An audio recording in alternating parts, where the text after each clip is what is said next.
Audio Jungle.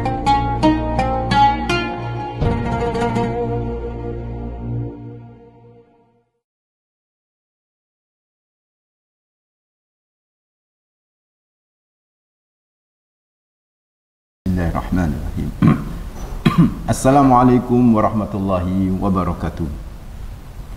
Alhamdulillah wassalatu wassalamu ala asrafil anbiya'i wal mursalin sayyidina wa habibina wa maulana Muhammadin wa ala alihi wa sahbihi wa man tabi'ahum bi ihsanin ila yaumiddin, amma ba'd. Wa inna asdaqal hadis kitabullah wa khairal hadi hadi Muhammadin sallallahu alaihi wasallam wa syarrul umuri muhdatsatuha wa kullu bid'atin dhalalah wa kullu dhalalatin finnar.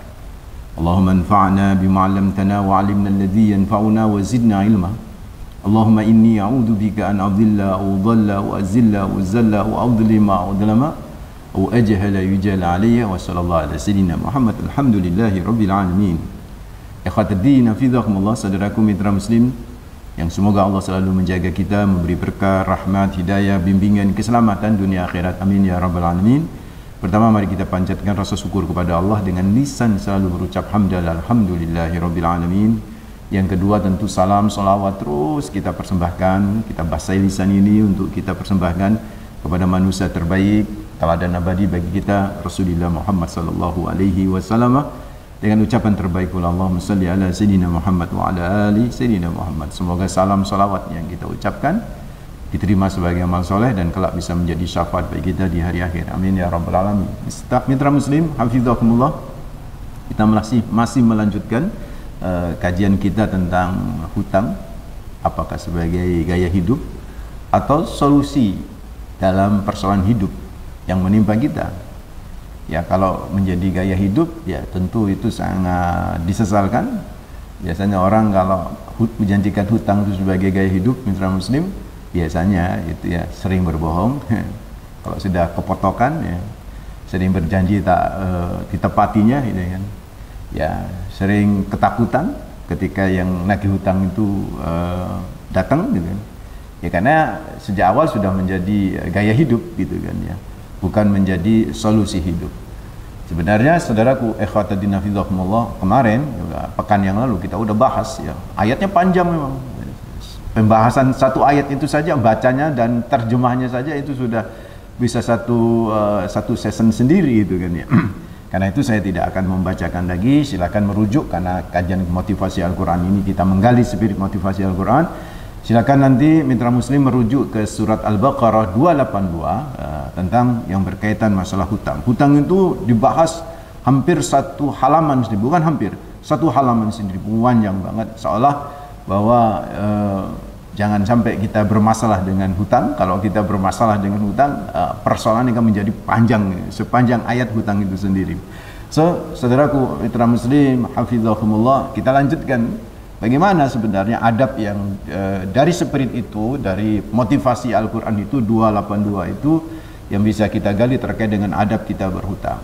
Perlu diketahui ibu bapak hafizakumullah, ketika kita membahas hutang yang harus kita pahami bersama-sama itu jangan sepihak ya. Maksud sepihak itu jangan yang dibahas itu orang yang menghutangi saja.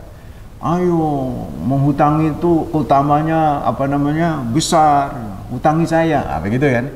Satu sisi nggak dibahas itu bagaimana seharusnya orang yang berhutang, gitu. Nah, maka dari sini mitra muslim hafizahumullah, pada pagi hari ini di sesi pertama ini akan saya coba ya pembahasan adab yang berhutang. Yang pertama itu dua pihak. Yang pertama yang kita bahas adalah itu bagi yang menghutangi.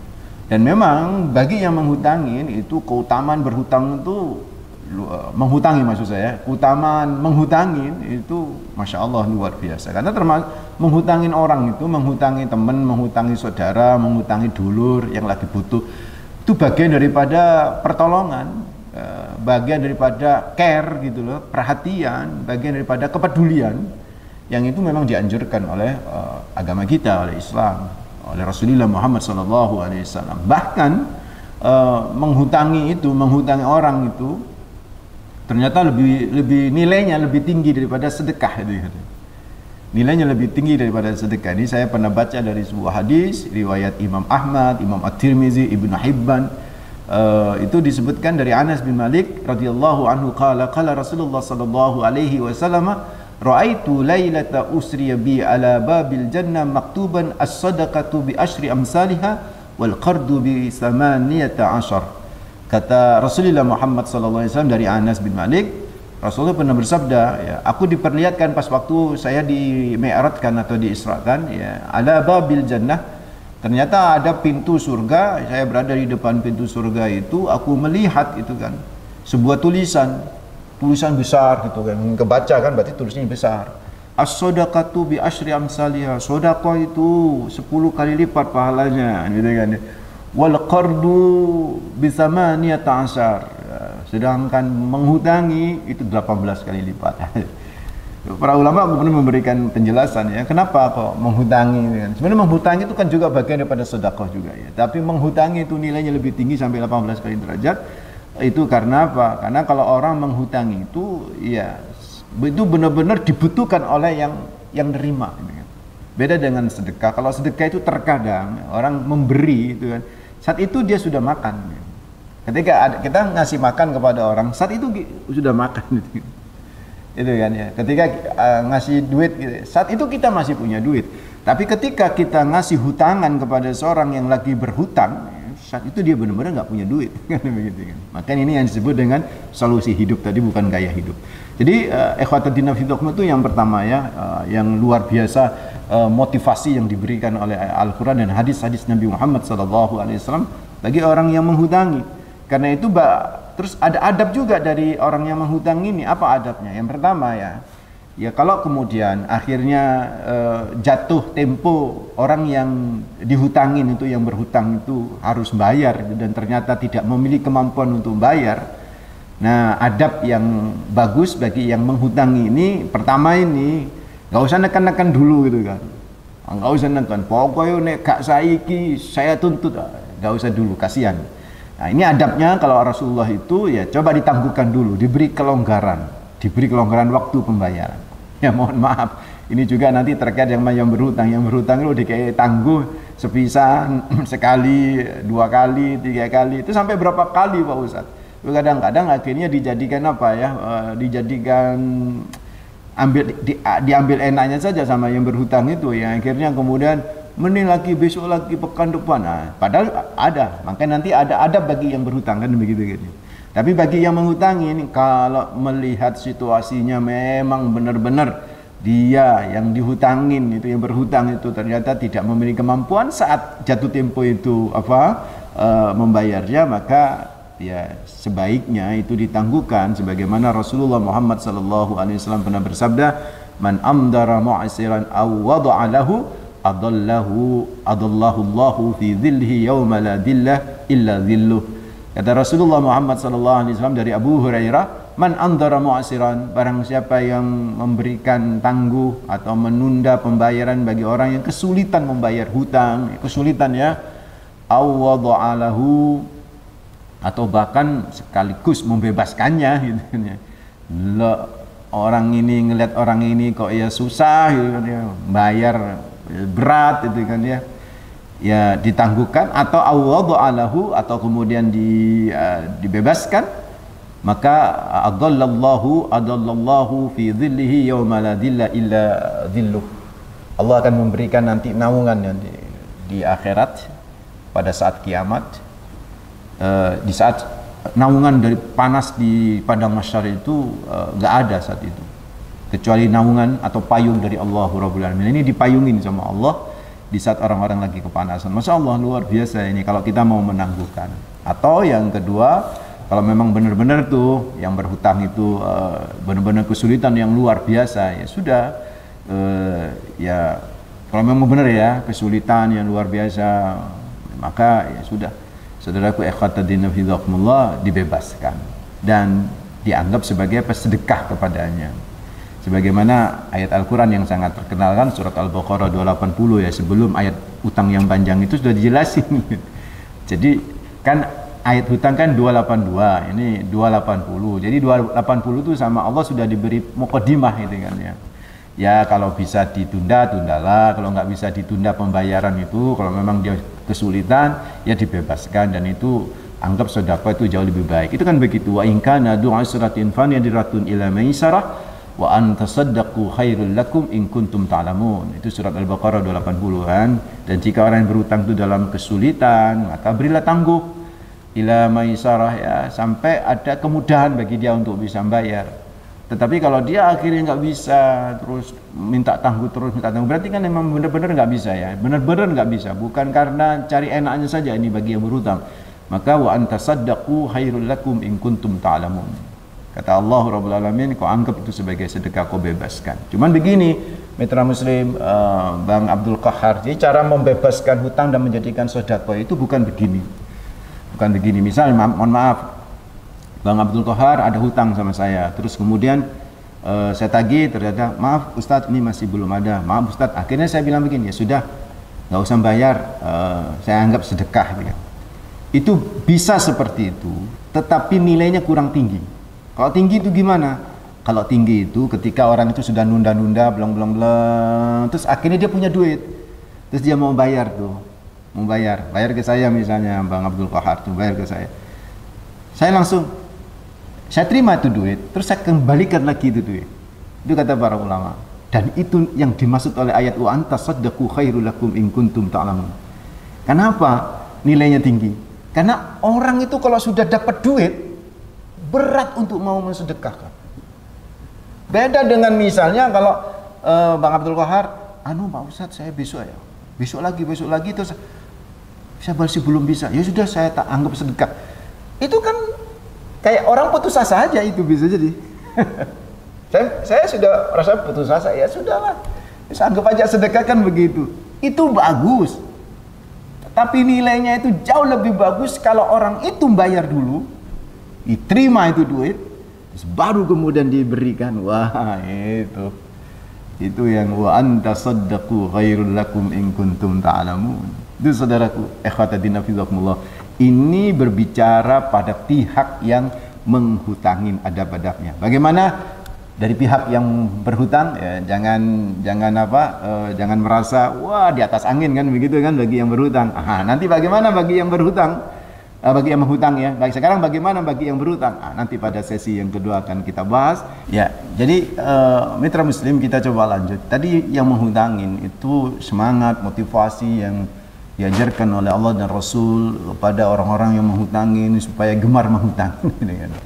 Tapi satu sisi ya, ada juga motivasi spirit bagi yang berhutang, jangan diam saja gitu kan. Nah, bagi yang berhutang, ini yang pertama. Jika memang berhutang itu karena memang terkait dengan solusi hidup yang mendesak untuk bisa diselesaikan, bukan sebagai gaya hidup, ya. Kita nggak bicara di sini berhutang sebagai gaya hidup. Kalau berhutang sebagai hidup, jelas itu harus ditinggalkan. Berhutang yang menjadi solusi hidup, ya. Berhutang yang menjadi solusi hidup karena kebutuhannya mendesak, ya, mau nggak mau kan harus berhutang. Nah, kalau akhirnya pun terpaksa, yang namanya berhutang itu terpaksa, ya, jangan dijadikan kebiasaan. Kalau hutang itu kebiasaan, berarti itu sudah gaya hidup. Kalau berhutang itu terpaksa, ya terpaksa karena memang kondisi tidak memungkinkan, itu boleh, dan itu tidak masalah, asal adab-adabnya harus dipatuhi. Apa saja adab-adabnya yang harus dipatuhi ketika seseorang itu harus berhutang? Yang pertama, ketika berhutang itu harus ada niat di hati untuk mengembalikannya. Jangan sampai nih, saya lihat nih Bang Abdul Qahar ini, Masya Allah, mungkin TikToknya sudah followernya banyak misalnya, sehingga ada duit. Pikiran saya begitu itu, aku tak pinjam duit dah, wis kakean duit, mungkin gak usah tak bayar. Sudah dia niat seperti itu haram hukumnya, nggak boleh. Kata Rasulullah Muhammad SAW, biasanya gini, mohon maaf ya, biasanya gini itu sama saudara sendiri biasanya. Lihat saudara itu kan, ya, kok duit akhirnya tak utangnya, umpama ini gak dibayar, gak rugi deh, bisa gitu. Nggak boleh seperti itu, nggak boleh. Man akhada amwalan nasi yuridu ada'aha addallahu anhu, wa man akhada yuridu itlafaha attalafahullah. Barang siapa yang meminjam harta dari manusia dan dia ingin membayarnya, maka suatu saat kalau dia nggak bisa bayar, Allah akan bayar saja. Allah akan bayarkan. Sampai wafat ya, terus nggak bisa bayar tuh. Nanti Allah akan bayarnya kalau ada niat bayar. Cuman karena ada persoalan, kendala dan sebagainya, sampai mati itu nggak bisa bayar. Itu nanti Allah yang akan bayarin insya Allah. Namun barang siapa yang meminjamnya dan dia sudah tidak ada niat untuk ingin membayarnya, maka Allah atlafahullahu, Allah akan menghilangkan harta tersebut darinya. Dan Allah tidak akan pernah membayarkannya di akhirat. Akan tergantung-gantung nanti di dunia. Begitu itu saudaraku ikhwatatin. Jadi yang pertama itu harus apa? Ada niat untuk bayar. Jangan sampai nggak ada niat itu untuk bayar, ya kan? Pinjam ke lembaga keuangan, ya habis ini dia kita pakai KTP palsu, pakai data-data palsu, itu niat sudah menipu itu. Itu hukumnya itu haram, nggak boleh itu saudara. Yang kedua, usahakan kalau meminjam itu harus memiliki jaminan aset sebagai apa? Cadangan pembayaran hutang jika kelak tidak bisa melunasinya. Jadi begini dulu Pak Ibu, nek berhutang itu harus mikir bayari. Jangan mikir menggunakan uang hutang itu saja yang harus kita pahamkan kepada orang-orang yang berhutang. Selama ini orang yang berhutang itu kan mikir, wah aku kalau dapat nanti beli ini beli. Itu yang dipikir. Nggak pernah mikir gimana mengembalikannya. Dan Rasulullah memberikan pelajaran kepada kita, kalau berhutang harus dipikir gimana cara mengembalikannya.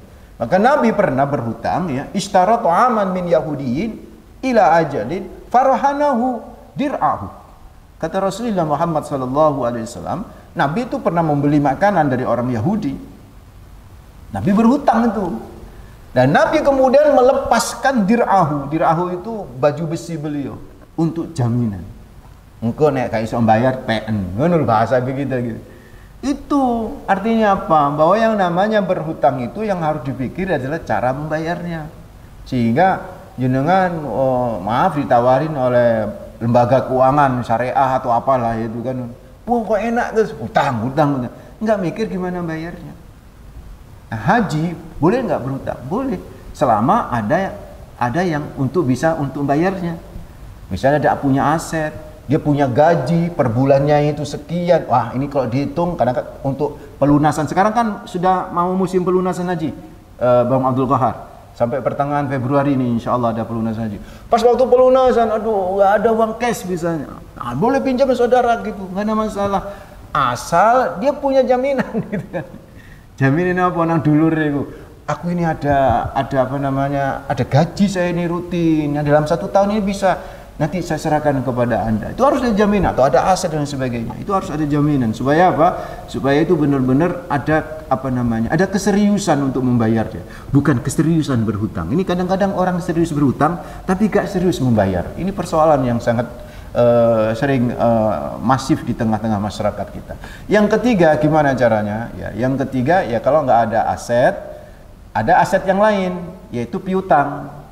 Misalnya saya punya saya punya hutang, punya piutang dari Bang Abdul Qahar gitu kan. Terus saya kepingin hutang kepada Mas Nasir misalnya itu kan. Saya bilang sama Mas Nasir, saya mau hutang ya 5 juta. Kebetulan Bang Abdul Qahar ada hutang ke saya 5 juta. Nanti hutang itu saya bayarkan dari Bang Abdul Qahar. Dan itu Bang Abdul Qahar tahu. Ini dalam bahasa agama nanti ditanyakan kepada ekonomi ya, ekonomi syariah itu namanya hiwalah. Mengalihkan apa namanya hutang itu kepada piutang itu dan itu hukum Islam itu membolehkan. Sehingga kalau saya nggak bisa bayar kepada Mas Nasir, maka nanti yang bayar itu adalah yang piutang saya yang dari Bang Abdul Qahar. Seperti itu. Dan yang berikutnya apa adabnya? Harus dicatat, itu harus dicatat. Penting itu di ayat yang kemarin kita bahas 282 itu yang mencatat itu yang berhutang. Itu harus supaya apa? Supaya ada keseriusan dia untuk membayar. So, intinya adab-adab yang kita bahas di atas ini mitra muslim yang terkait dengan berhutang itu adalah merupakan sebuah spirit motivasi adanya kepastian dari pembayaran hutang tersebut. Adanya kepastian. Ini intinya bahwa ingat bahwa ketika kita berhutang, yang dipikir adalah kepastian kita bisa membayar hutang. Bukan yang dipikir kepastian bagaimana cair dari hutang itu. Itu kan yang jadi masalah. Sehingga akhirnya orang itu kesulitan. Karena apa yang dipikir itu cairnya hutang itu dan bagaimana menggunakan uang dari hasil hutang itu. tapi nggak pernah berpikir gimana cara membayarnya. Kalau kita selalu berpikir di gimana cara membayarnya, insya Allah kita nggak pernah berhutang.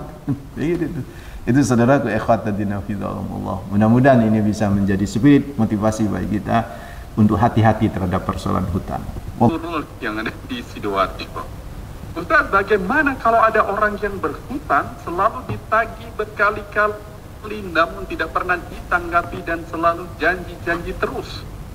Tapi orang itu Ustaz malah enak-enakan menikmati hidupnya dengan membeli motor baru dan lain sebagainya. Bukan? Bagaimana tuh menurut Ustaz? Ya. Baik. Gimana tuh? Iya, itu ada lanjutannya kan dari tadi.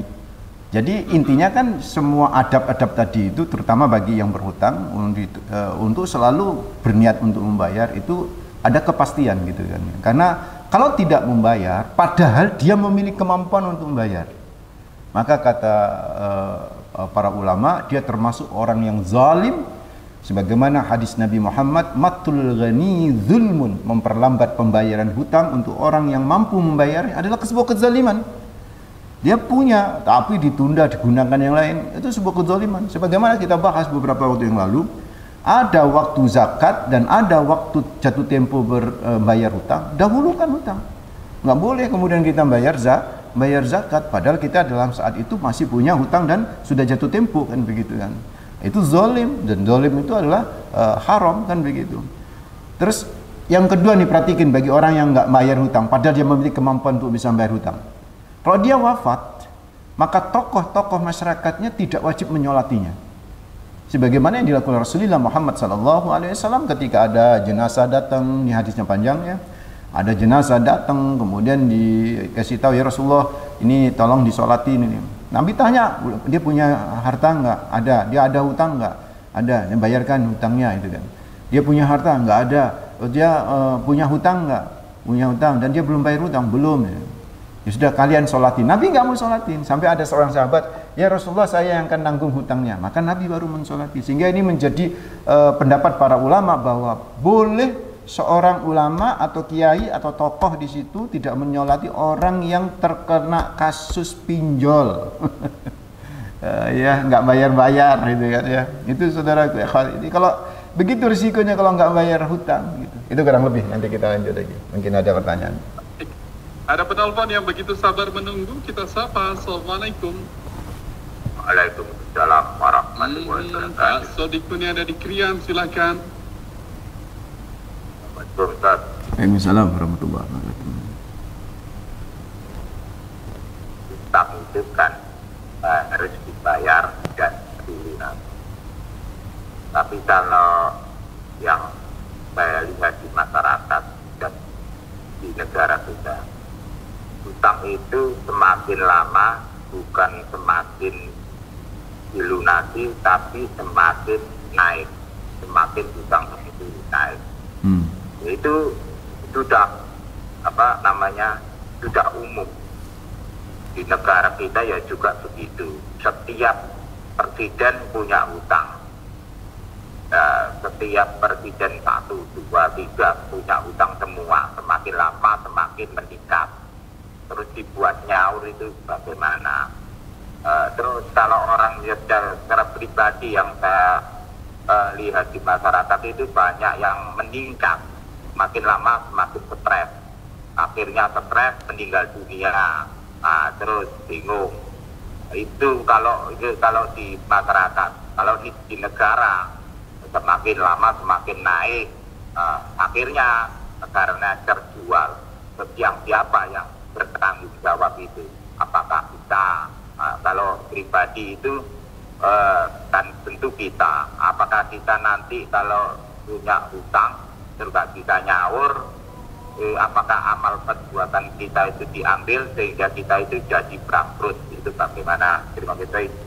Assalamualaikum warahmatullahi wabarakatuh. Waalaikumsalam warahmatullahi wabarakatuh. Silakan langsung ditanggapi ya, Ustaz. Jadi sebagaimana tadi sudah saya jelaskan, jadi yang namanya hutang itu ada tujuan atau ada sebab ya. Sebab dia sebagai gaya hidup atau sebab dia untuk solusi hidup. Jadi kalau hutang sebuah perusahaan itu kan bisa menjadi sebuah solusi ya kan ya.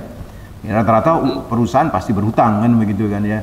Atau dalam hal ini lebih tinggi lagi misalnya hutang negara, itu kan sebagai sebuah solusi. Nggak bisa kita kemudian mohon maaf Pak Sodikun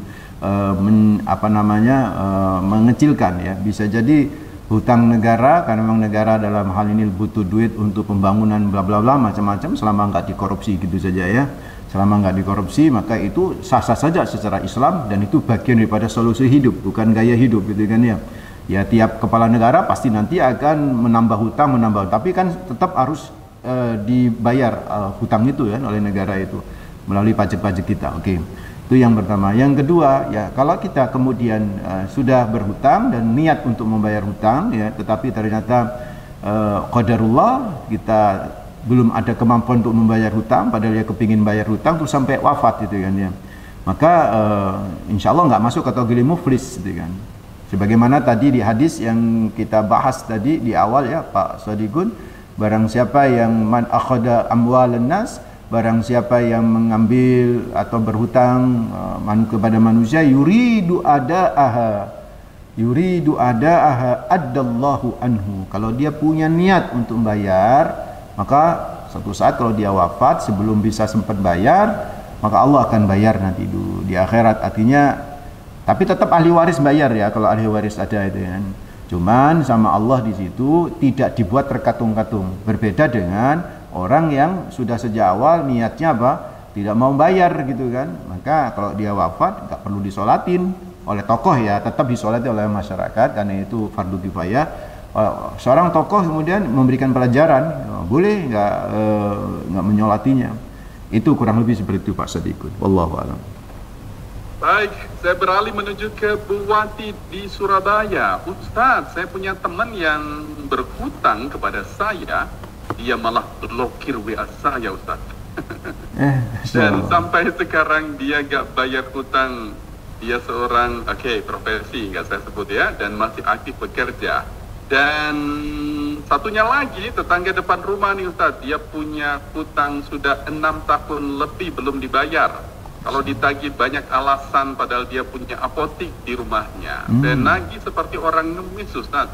Bagaimana solusinya? Ini kayaknya senada dengan pertanyaan sebelumnya ya. Saya menuju ke Bu Heni. Begitu. Ini ada Bu Heni Amalia, beliau menyampaikan, Ustaz, saya itu sering berbohong kalau dimintai hutang. Saya trauma Ustaz, nggak mau ruwet sama tetangga atau kenalan. Apalagi orang itu saya sudah tahu adabnya kurang bagus. Bagaimana menurut Ustaz? Kita bahas nanti Ustaz. Nanti ada penelpon, coba kita sapa sejenak ya. Assalamualaikum. Waalaikumsalam Mas Kohar. Nanang Surabaya. Kohar. Kemarin bahasanya narasinya kasar banget karena emosi ya. Mohon maaf sebelumnya Mas Kohar ya. Tidak mengapa. Saling menasihatkan, saling mengingatkan. Ya, terima kasih atas koreksinya. Kepada yang berhormat, kita Jonedi Sahal, saya Nanang yang dulu pernah di Marina Masjid At-Taqwa Ustaz. Oh iya. Pak Probo sama Pak Mujiono itu, ya Allah ya Rahmat meninggal. Untuk antum terjadwal masih di khotib Jumat di Masjid At-Taqwa Marina Selatan. Baik, mengenai hutang piutang itu sebenarnya kalau menurut versi saya Mas Faru ya, itu sebenarnya ya ada yang dirugikan. Dari apa itu bilang gitu? Sebabnya apa? Ini uangnya setan dimakan hantu. Coba endingnya itu kan apa? Mereka kan enjoy saja yang memindamkan, terus nanti belum terbayar atau terlambat. Mereka punya acting debt collector. Nah, saya memotivasi mereka yang sudah terlanjur berhutang. Kali-kali kalau memang hutangnya itu bukan untuk gaya hidup, jangan sekali takut menghadapi debt collector itu saja. Hadapi dengan cara persuasif, ngobrol ya ngobrol. Saya bukan ngajari yang jelek ya, karena saya juga pernah mengalami. Bahkan yang lebih ekstrim, mereka itu nggak saya bayar duit, saya bayar risol saya. Ini kenang-kenangan buat kamu. Nah, istri saya sudah panik, ini kan tidak ada. Ya itu, terus akhirnya karena itu semua nggak ada yang dirugikan untuk seperti saya, ya kenapa harus ditakuti gitu loh.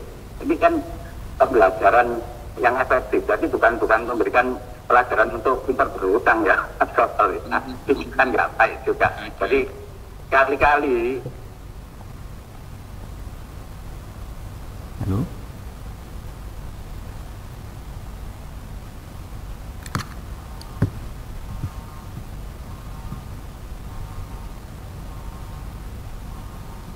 Orang itu tadi dapat 8 itu nggak disetorkan kepada pemilik modal, dimainkan dulu sama dia, yang disetorkan paling 1-2, yang sisanya dimainkan. Nah itu apa itu tandanya? Perputaran uangnya setan dimakan hantu kan.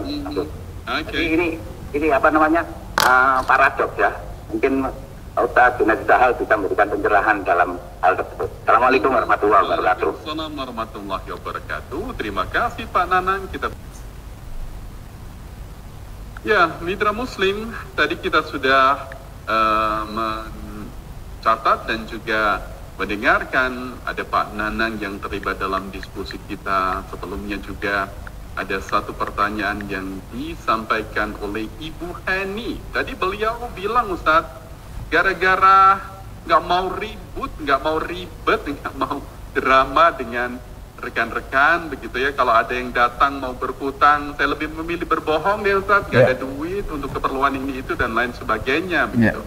Ini bagaimana ya Ustaz kalau menurut kajian agama? Pertama, berbohong tetap nggak boleh ya dalam kondisi apa, kecuali beberapa 3 hal ya, berperang, mendamaikan, itu boleh berbohong ya. Kalau dalam kondisi seperti itu yang seperti dikatakan oleh Ibu menanya tadi, ya, selama Ibu punya pengalaman dengan orang yang berhutang ini, punya pengalaman berhutang, misal dia sudah berhutang sekian kali ke jenengan, ke Ibu ini, tapi sekian kali itu pula tidak pernah melunasi hutang-hutang sebelumnya, terus dia berhutang lagi, maka dalam kondisi seperti ini bukan berbohong, tauriah dalam bahasa agama. Meskipun sebagian ulama menyatakan tauriah ini hukumnya juga sama dengan bohong, tapi ada sebagian ulama yang menyatakan itu boleh. Tauriah itu kita menggunakan bahasa itu kita pahamkan kepada dia yang bisa dipahami berbeda oleh dia. Misalnya, atau langsung aja, mohon maaf untuk kali ini saya belum bisa. Bukan saya nggak ada duit. Jangan bilang begitu. Khawatir Ibu kalau bilangnya saya nggak ada duit, nanti benar-benar jadi nggak ada itu. Khawatir seperti itu ya, karena omongan itu bisa jadi sebuah doa. Jadi ngomongnya aja yang santun, dengan catatan ya, kita tahu banget nih orang ini aduh pasti nggak bayar, dan kita tidak memberi hutang kepada orang ini niatnya ditakdib atau ditarbiyah untuk mendidik kepada dia. Gimana, pikirlah sebelumnya aja belum bayar, kok mau nambah-nambah lagi gitu kan ya. Bahkan kalau kemudian ada teman Ibu ini telepon ke Ibu bahwa si orang ini ternyata datang ke teman Ibu juga boleh ngomong kasih tahu, aduh jeng kasih tahu ke dia aja belum bisa, karena apa, ke saya aja sudah berkali-kali ini juga belum bayar, saya khawatir Anda menjadi korban berikutnya, kan begitu.